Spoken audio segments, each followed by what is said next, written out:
We are very big on the chanting, and y'all have all the energy today. So, no Trump, no KKK, no fascist USA. If you've got the means to unlawfully deport someone, you find the means to bring them back. Americans aren't used to reform. Certainly not these people. They're not used to change. They don't want it.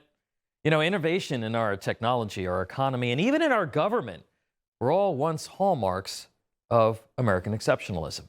But the left's stranglehold over information, both in schools and in the media, among other places, has attempted to change our national identity, change our priorities, our perception of American leadership. It's made us risk-averse.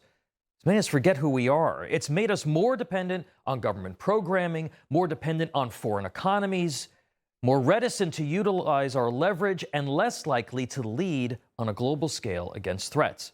We've also retreated from the vision of our framers and our own Constitution.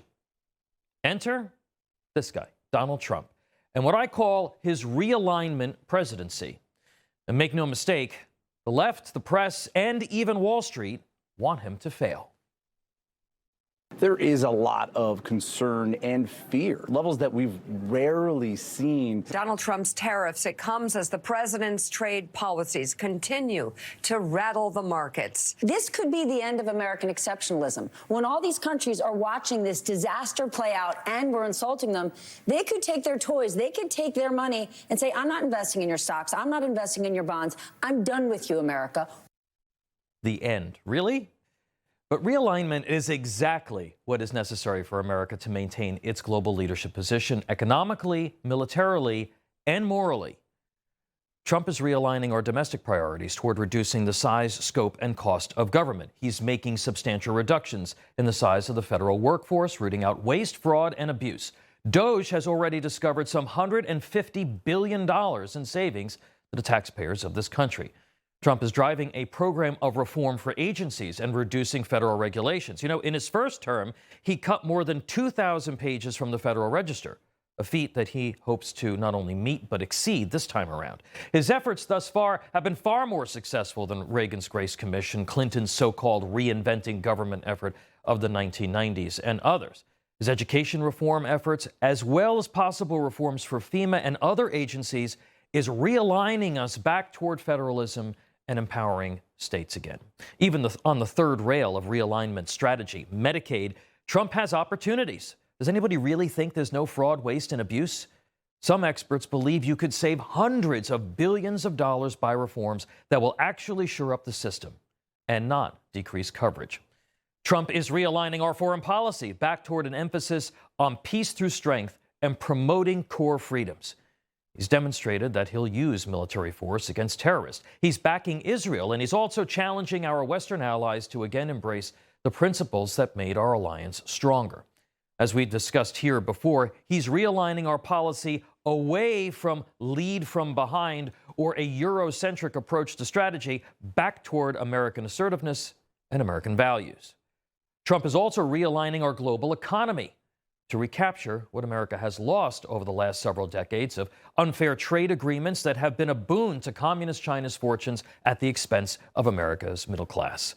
Unfair trade practices that restrain the American worker and the American economy play into the hands of Democrats who want a larger dependent class in America, a smaller middle class, and less economic mobility.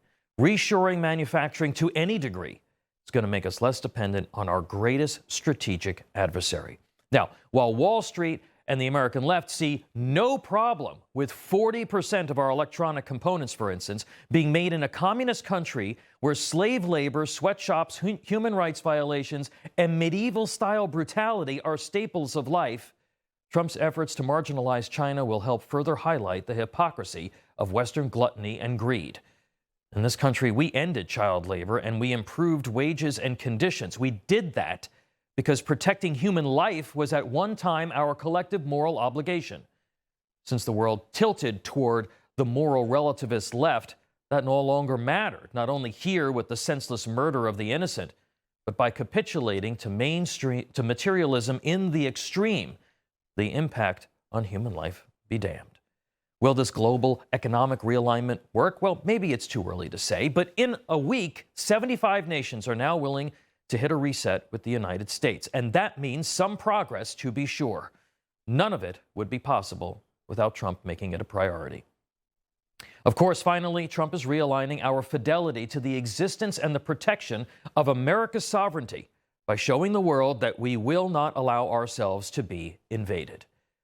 The results here, again, are plain: the lowest levels of border crossings in decades, and criminal aliens allowed to roam free during Joe Biden's presidency being perp-walked off our streets and into jail or onto planes. A realignment presidency. So many are rooting for failure, but bold attention to chronic problems of our own making that have been dragging us down for decades is what is necessary, however uncomfortable that may be, to keep America great, strong, and free.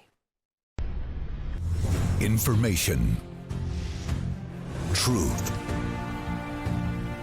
is freedom.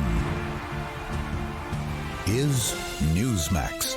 It's real news for real people.